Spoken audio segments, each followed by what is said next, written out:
Hello gamers, என்கிட்ட என்னையும் மதித்து நிறைய பேர் டவுட் கேட்குறீங்க. அதில் மோஸ்ட் ஆஃப் த பர்சன்ஸ் கேட்ட டவுட் என்னென்னா, நம்ம டிஸ்க் எடிஷன் வாங்கலாமா இல்லை டிஜிட்டல் வாங்கலாமா அப்படிங்கிறது. அது உங்களோட தேவையை பொறுத்ததுன்னு தான் நான் சொல்லுவேன். ஏன்னா நீங்கள் நான் மட்டும்தாங்க யூஸ் பண்ணுவேன், வேறு யாரும் எனக்கு ஃப்ரெண்ட்ஸ்லாம் அவ்வளோவா கிடையாது, நான் சிடிஸ்லாம் வாங்கி ஷேர் பண்ணிக்க மாட்டேன் அப்படிங்கிற மாதிரி இருக்கவங்க நீங்கள் டிஜிட்டலே வாங்கிக்கோங்க, உங்கள் வீட்டில் மட்டும் யூஸ் பண்ண போகிறீங்க அப்படின்ற மாதிரி இருந்தால். அதே மாதிரி கேம் சென்டர் ஓப்பன் பண்ணுற பிளானில் இருக்கவங்க டிஜிட்டல் ப்ளஸ் டிஸ்கோட இருக்கிறது வாங்கிக்கோங்க. ஏன்னா நான் வந்து என் ஃப்ரெண்ட்ஸ்கிட்ட சிடி வாங்கி அவங்க கேம் விளாடுவாங்க, அவங்க சிடிலாம் வாங்கி நான் கேம் சென்டரில் யூஸ் பண்ணிப்பேன்.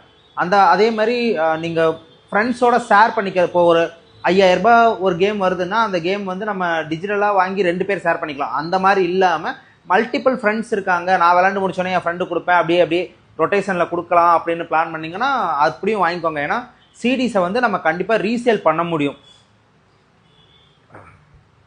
எவனை திட்டுறான் எனக்கு தெரிஞ்சு இந்த அஜயா தான் இருக்கும்னு நினைக்கிறேன். ஸோ டிஜிட்டலாக டிஸ்காங்கிறது வந்து அவங்கவுங்க தேவையை பொறுத்தது. அடுத்தடுத்த வீடியோஸில் நான் டிஜிட்டல் என்னென்ன ஸ்பெசிலிட்டிஸ் இருக்குது, அதில் டிஸ்கில் என்னென்ன ஸ்பெசிலிட்டிஸ் இருக்குது அதெல்லாம் சொல்கிறேன். இதோட இந்த வீடியோவை முடிச்சுக்கிறேன், அடுத்த வீடியோவை சந்திக்கிறேன்.